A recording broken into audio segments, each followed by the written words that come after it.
Ça fait longtemps. Hello à tous et à toutes et bienvenue dans cette nouvelle vidéo. Je sais, ça fait très longtemps qu'on ne s'est pas vu, vous et moi, toi et moi.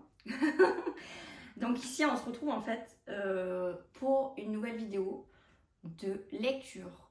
J'adore la lecture depuis toute petite, j'adore les livres, que ce soit pour les enfants, pour les adultes. Vraiment, j'adore me balader dans les Fnac, les Cultura et tout, dans les librairies. Et j'adore regarder les livres et tout, les sentir, j'adore ça. Donc, j'ai décidé de vous montrer mes lectures du moment et mes dernières lectures également, parce que je lis plusieurs livres en même temps, je fais partie de cette team-là. Donc, c'est parti. Alors, je vais commencer avec mes lectures du moment. Les deux livres que je lis en même temps, je lis toujours quasiment un roman et quelque chose de plus travaillé, que genre développement personnel ou quelque chose, une recherche ou quoi. Donc, le roman, je lis ça. Je l'ai trouvé dans une boîte à livres. Donc, c'est Mary Higgins Clark. La mariée était en blanc. À chaque fois que je lis un livre, je connais l'auteur ou alors pas du tout et je connais jamais le titre. Voilà, je vais dire, voilà, je lis ça en ce moment, c'est génial, top, et voilà. J'ai trouvé ce livre dans une boîte à livres. Les boîtes à livres, vous les avez un peu partout. Enfin, ça dépend où vous vivez, bien sûr. Mais là, nous, dans le village, on en a une à côté du parc. Donc, du coup, j'ai fouillé, il faut fouiller. Et j'ai trouvé celui-ci. Franchement, j'aime beaucoup. Après, Marie et Higgins. Putain, je vais pas y arriver. Je vais l'appeler Marie. Marie, on se connaît. Donc, Marie, hein, ou Clark. Peut-être on va l'appeler Clark parce que je ne connais pas trop. C'est source sûre ce genre de livre. Donc on est sur du thriller policier. Et l'histoire, en fait, ça raconte, c'est un couple donc, qui devait se marier, la mariée. Et on ne retrouve plus la mariée à la veille du mariage. Et je trouve ça super bien écrit. J'en suis presque au milieu. Donc pour l'instant, ça me plaît bien. Je lis quasiment tous les jours. Sur mes temps de repos, entre guillemets, genre avant une sieste ou le soir avant de dormir. J'adore lire avant de dormir pour vraiment me poser et pour être dans un monde imaginaire. J'adore... j'ai l'impression de vraiment être avec les personnages et que le reste, il n'y a plus rien autour. Genre là, je vais ouvrir le livre. Il va y avoir Laurie. Et bien, je vais être avec Laurie. Voilà. Donc, ce roman-là, donc si ça vous intéresse, je vous conseille. C'est le premier... Non, c'est pas le premier. C'est le second que je lis d'elle. Le premier que j'ai lu d'elle, c'est Où es-tu maintenant? Par contre, je ne saurais pas vous dire l'histoire de ce premier livre que j'ai lu. Mais j'ai beaucoup adoré, en tout cas, je me souviens. Donc ça, c'est source sûre. Si vous voulez pas être déçu, ça, c'est source sûre. Ensuite, on a quelque chose de plus travaillé. Nous avons Glennon Doyle. Je vous ai dit, je ne connais pas les auteurs et les titres. Juste là, le titre me plaît beaucoup. Il est très racoleur, on va dire. Donc, Cessez de vouloir plaire, commencez à vivre. Je l'avais trouvé sur Instagram, je ne sais plus comment ou quoi, mais j'avais beaucoup apprécié. Et je vais vous lire un extrait de la 4e page de couverture. Il y a une phrase qui m'a accroché, que j'ai accrochée, c'est « Elle découvre qu'une mère responsable n'est pas celle qui s'oublie pour ses enfants, mais une femme qui leur montre comment vivre pleinement. » Et ça m'a parlé direct, parce que je suis maman. Donc du coup, j'ai pas envie d'être la maman qui galère, qui s'efface complètement. Et je veux montrer que tu peux être là, présente et ok, regarde ce que je fais et prends exemple. Donc j'en suis au tout début, comme vous pouvez voir. C'est une femme qui était mariée, qui a 3 enfants, elle a 2 filles et un garçon, il me semble. Elle rencontre sa femme plus tard et elle le décrit très très bien. On sent qu'il y a vraiment une très très très forte rencontre à ce moment-là. Et en fait, tout le long, de là où j'en suis, tout le long, elle montre les différences entre la femme, entre guillemets, et les hommes, et notamment dans un extrait où elle est à la douche avec ses enfants. Sur le gel douche pour les garçons, vous avez un super gros truc, il y a marqué robuste et tout, pour être super fort, etc. Et à côté, pour les filles, il y a un truc plus doux, plus anguleux, plus rond, avec juste des adjectifs et pas des verbes. Et ça, elle le souligne très bien. Et elle dit dans le livre, en gros, est-ce que je vais préparer mon fils à aller à la guerre? Et est-ce que mes filles, je vais juste les préparer à juste être? Et là, ça fait sens complètement et je trouve ça génial en fait. Et c'est ce qu'elle montre petit à petit dans le livre. Voilà, j'en suis qu'au début, mais vraiment, je suis conquise pour le peu que j'ai lu. Voilà. Ensuite, livre que j'ai terminé, que vous devez tous connaître, que vous avez tous lu, que peut-être vous l'avez lu, peut-être que vous êtes en train de lire, peut-être que vous ne voulez pas lire exactement. Ici, la prof, oui je connais le titre là. La prof, donc je vais commencer par les premiers que j'ai lus, donc La femme de ménage. Je pense que vous l'avez tous vu passer sur les réseaux celui-ci. J'ai adoré. J'ai adoré le premier. Le 2, je trouve qu'il ressemble beaucoup au premier qu'elle a écrit. Et le 3 est différent, mais j'ai bien accroché aussi. Donc j'ai beaucoup aimé cette saga. Franchement, cette trilogie de La femme du ménage, j'ai beaucoup accroché. Ça se lit très très très très vite, franchement. Et c'est très facile à lire, franchement. Même une personne qui n'est pas habituée à lire, elle prend La femme de ménage, hop, une semaine c'est bouclé. J'ai vu qu'elle avait notamment écrit un autre livre, enfin elle avait sorti, c'est La femme de ménage du mari. Alors par contre, je vais pas l'acheter parce que le livre il est tout petit comme ça. Il doit y avoir 100 pages. Et en fait on dirait que c'est un livre qui a été sorti entre avec le phénomène La femme de ménage. Allez hop, on vous met un autre livre comme ça, hop hop hop, et voilà. Donc non, celui-là je ne lirai pas, La femme de ménage du mari, je ne le lirai pas. Peut-être qu'il est bien, je sais pas, mais je vois pas ce qu'ils vont inclure de plus parmi les 3 histoires qu'il y a en fait. Ensuite, j'ai lu La Psy, que je vais vous mettre ici. J'ai beaucoup apprécié également. J'adore l'univers, le thriller et tout, pareil. Très très facile à lire, vraiment. Si vous aimez pas lire ou quoi, vous lisez ce genre de livre, vous allez chez cette autrice, pardon, et ça se lit très vite. Et le dernier, que j'ai lu, La prof. J'ai beaucoup aimé également, mais ce que je peux reprocher à cette autrice, c'est qu'elle nous plombe dans un décor avec des personnages, mais ensuite, on ne sait pas trop ce qui s'est passé avant, on ne sait pas trop leur histoire, on sait un petit peu, on devine à la fin, bien sûr, avec le switch, mais on ne sait pas d'où ils sortent en fait, c'est ça. Et c'est notamment ça, je l'ai ressenti énormément dans ce livre avec les personnages principaux. Je ne vais pas vous en dire plus pour pas vous spoiler ou quoi, mais j'ai vraiment ressenti ça en fait. T'as 2 personnages, il y en a 3, il y en a une, tu sais à peu près ce qui se passe, ok, mais pas trop non plus. Et après, bon, au début il y a un couple, ça on le sait dans le résumé, mais c'est tout, on sait pas ce qui se passe dans leur vie. Alors, pour un personnage encore moins on sait pas, et puis à la fin on sait un peu, mais sans plus. Et c'est vraiment ça que je reproche dans ce genre de livre. Même si l'histoire est plaisante, franchement c'est cool. Je sais pas du tout si vous aimez ce genre de lecture ou quoi, ou si vous avez aimé cette écrivaine, mais dites-le moi en commentaire ce que vous en pensez, parce que je pense que tous les avis divergent, vraiment, il y a de tout pour tout.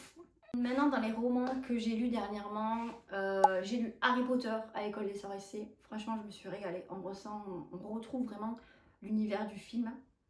Moi, je me souviens au lycée, notre prof de français nous avait dit d'abord vous lisez le livre et après vous lisez vous regardez le film, parce que c'est toujours différent en fait. Elle nous avait raconté ça sera jamais pareil. Ça sera jamais pareil, il y aura toujours des différences, donc wait. Ok, donc je me suis régalée. Par contre, je ne continuerai pas la saga de Harry Potter parce que j'ai pas envie en fait. Mais là, dans ce cas, en fait, je préfère regarder les films que lire les livres, alors que j'adore lire. Mais j'ai beaucoup apprécié Harry Potter. Je sais, c'était la première fois que je le lisais. J'ai 30 ans, donc j'ai pas lu Harry Potter depuis tout ce temps, mais j'ai beaucoup apprécié. Ensuite, j'ai lu Karine Jebiel. On est beaucoup dans le thriller psychologique ici, War Gore. J'ai lu juste une ombre. Honnêtement, je me suis régalée. C'était trop bien du début à la fin. Mais vraiment, le switch, on se dit, ah ouais, d'accord. Et même jusqu'à la fin, on se dit, ah ouais, d'accord. Donc en fait, il y a ça. Ok, trop bien. Vraiment, ça, vous pouvez y aller. C'est source sûre si vous êtes friand de thriller psychologique, de suspense, etc. Allez-y, go. C'est pour vous, Karine Jebel. D'ailleurs, j'ai commandé Le Purgatoire des Innocents, livre que j'ai découvert sur une chaîne YouTube également. Et je me dis, ah ouais, ça a l'air pas mal. Allez, go. Et un autre livre, là on est plus dans le policier que le thriller, que j'ai moins aimé, mais je vous le partage quand même. C'est Olivier Norek, Surface. C'est trop policier. Ah, pour moi, il y a trop de flics, trop de... Je sais pas, il y a l'ambiance, j'ai pas aimé au début, ouais. C'était pas mal. Et je me dis après, non. Non. En gros, de ce que je me souviens, puisque je l'ai lu en avril, c'est une femme qui est très respectée dans le milieu, qui est haut placée au niveau de la police, et elle part sur une enquête qui a été abandonnée, il me semble, Et du coup, on l'envoie là-bas en fait, alors qu'elle veut pas du tout y aller. Et elle va faire ses preuves un petit peu, enfin, elle va montrer, ok, ok, on y va. Mais j'ai pas accroché. Et ça me donne pas envie de lire davantage cet auteur. Peut-être qu'il y a d'autres livres de cet auteur qui sont bien, Olivier Norek. Mais là, pour l'instant, ça me donne pas envie. D'ailleurs, c'est un ancien flic. Donc je trouve ça cool. Petite anecdote. Donc maintenant, on va passer à mes livres un peu en stand-by. Ah non, attendez. Non, lui, je l'ai lu. Lui, je suis en train. Donc, Natacha Calestrémé, j'ai lu La clé de votre énergie. Et que j'ai laissé au Canada d'ailleurs, on ne l'a pas pris dans les valises. Et j'ai lu celui-ci que j'ai gardé, Trouver ma place. Alors, La clé de votre énergie, elle parle beaucoup de protocoles, des protocoles à mettre en place petit à petit. Mais les protocoles, on les retrouve aussi là-dedans. C'est quasiment les mêmes. On les retrouve aussi dans ce livre. J'ai préféré celui-ci, Trouver ma place, où là, elle aborde tous les aspects de la vie. Par exemple, quand vous déménagez dans une maison, elle explique en gros qu'il faut remercier les lieux, les personnes qui ont été dans ce lieu, par exemple les ancêtres, etc. Et voilà, pour investir, pour avoir la bonne énergie, pour éloigner le mal, entre guillemets, attention. Elle parle du travail, de l'argent, c'est vraiment bien. Vraiment, j'ai beaucoup adoré. Pareil, il y a des protocoles à faire, il faut les faire. Parfois, il faut parler à voix haute toute seule dans une pièce. Voilà, c'est du travail sur soi, un gros travail sur soi, même si je pense que ça ne remplace pas un travail avec une psy, mais ça, c'est petite parenthèse. Donc, pour celui-ci, Natacha. Ensuite, on reste toujours dans le développement personnel. Je n'arrive pas à prononcer son nom de famille. Donc, Marie-Pierre Dylan Senger, je sais pas. Mais alors là, j'adore. Vraiment, j'adore la vibes. C'est très très bien écrit. C'est pas que c'est léger, mais je sais pas, il y a un truc qui m'attire énormément. On sent, comment dire, on sent que c'est vrai et authentique. J'aime beaucoup ce qu'elle fait. J'ai pas fini le livre, j'en suis à la moitié, mais j'adore. Et elle aussi, elle propose des exercices à faire. Notamment, elle propose un exercice à un moment, c'est vous mettez par exemple là sur le lit et vous regardez le mur en face de vous. Et c'est tout. Vous faites ça pendant 10 minutes. Vous posez les écrans, il n'y a pas de réveil, il n'y a rien, aucun bruit. Et vous vous asseyez et vous regardez le mur. Voilà. Elle propose ça comme type d'exercice, donc je vous laisse imaginer le reste. Mais c'est vraiment très très bien. Vraiment, j'adore ce qu'elle fait. Il y a un autre livre aussi qu'elle a écrit, c'est Le feu intérieur. Pareil, je pense que je vais me le procurer parce que j'aime beaucoup vraiment ce qu'elle fait. C'est incroyable. C'est vraiment top. Ensuite, celui-ci que j'ai à peine commencé. Donc, Les accords du couple de Julie Klotz. Klotz. Je sais, excusez-moi pour les noms si je les écorche, mais je galère un peu. Donc, j'ai tout juste commencé, pardon. Je sais que ça aborde le couple sous plusieurs angles. Donc,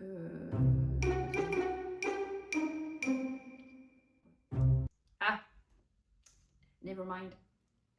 Donc, elle aborde ça donc, de façon biologique, psychologique, culturelle et la spiritualité. Voilà, donc j'en suis au tout début. Ouais. Donc, je pense que je vous referai un point là-dessus, honnêtement. Ensuite, Sandrine Gouraud, et pas Gourou. Libérer vos blocages énergétiques. Voilà, vous voyez, je ne me souviens pas des livres. Je sais les auteurs, parfois c'est le contraire, je connais les titres, pas les livres, pas les écrits, pardon. Je la suis sur Instagram, vraiment j'adore ce qu'elle fait. Elle est très cash et j'adore vraiment sa façon de voir la vie et ce qu'elle fait tout simplement. De ce que je sais d'elle, elle bossait à Paris, elle était assistante de direction et elle a tout quitté pour aller vivre dans le sud et tout. Et vraiment, je trouve ça chapeau pour vivre de sa passion. Elle fait des MP3, des audios et elle a écrit ce livre dernièrement. Donc, je l'ai commencé bien sûr, mais je ne l'ai pas continué parce que pareil, il y a des protocoles à faire et j'ai vraiment envie de bien les faire et tout et de ne pas lire ce livre comme un roman. Parce que pour moi, ce genre de livre, ça se lit pas comme un roman, on se pose dans le lit et hop, tranquille, on fait. Je pense qu'il faut vraiment être conscient de ce qu'on lit et de ce qu'on va lâcher intérieurement en fait. Ouais, c'est vraiment ça qui me plaît. Elle aussi, elle propose des protocoles comme Natacha Calestrémé. J'avais très peur que ce soit dans le même... que je retrouve des choses dans Natacha et dans elle. Bon, j'ai lu le début, mais honnêtement, je pense pas. Je pense qu'elle a vraiment mis sa patte. Elle a vraiment son style, sa façon de parler et de faire. Donc je pense que celui-ci va me plaire et ça je vais le garder. Et le dernier, donc Cette douleur n'est pas la tienne. Alors c'est un livre, mais je crois que j'ai découvert avec Sandrine Gouraud. Et les deux à côté, c'est pas un hasard ça? Sans deck. Donc j'ai découvert ce livre, donc avec elle également. Quand j'avais découvert, il n'était plus paru. Il était seulement en anglais. Donc je l'avais commandé en anglais sur Vinted, je m'en souviens à l'époque. J'avais commencé, je comprenais ce que je lisais. Et moi, j'aime pas lire en anglais. Honnêtement, moi, je veux un livre en français, voilà, dans ma langue maternelle. Désolée. Mais ouais. Et après, j'ai pas continué de le lire en anglais. Donc du coup, quand j'ai su qu'il avait réapparu, qu'il avait été réédité, ben en fait, je me dis, oh là là, je le veux direct. Donc je ne l'ai pas encore commencé parce que pareil, comme ce genre de livre en fait, ça se lit pas comme ça, comme un roman et tout. Il faut prendre le temps d'assimiler les informations, qu'est-ce que ça crée en nous, à quoi ça nous fait penser. Il y a des exercices à faire sur la famille, sur le transgénérationnel, sur soi-même. Donc c'est pas... c'est un peu des livres d'exercices et de travail sur soi, je trouve. Parfois, on se coltine encore des schémas familiaux, des trucs qui ne nous appartiennent pas, comme c'est dit dans le titre. C'est pas à nous, c'est aux anciens, aux ancêtres, aux aïeux. Donc il faut faire le travail nécessaire pour aller hop, c'est pas à moi, c'est pas mes affaires, c'est pas mes valises. Donc voilà. Bon, j'espère que cette petite session de lecture vous aura plu. N'hésitez pas à me dire en commentaire quelles sont vos lectures du moment, quelle lecture vous avez moins aimé, le plus aimé. Voilà, j'adore découvrir une lecture, donc n'hésitez pas. Et si un éditeur passe par là qui veut m'envoyer des livres, allez-y. Si vous avez écrit un livre, allez-y. Moi, je veux bien le recevoir et le lire ou faire un retour là-dessus. Il n'y a aucun souci. Bref, je vous dis à très vite. Je reprends les mains de cette chaîne YouTube. À bientôt. Bisous.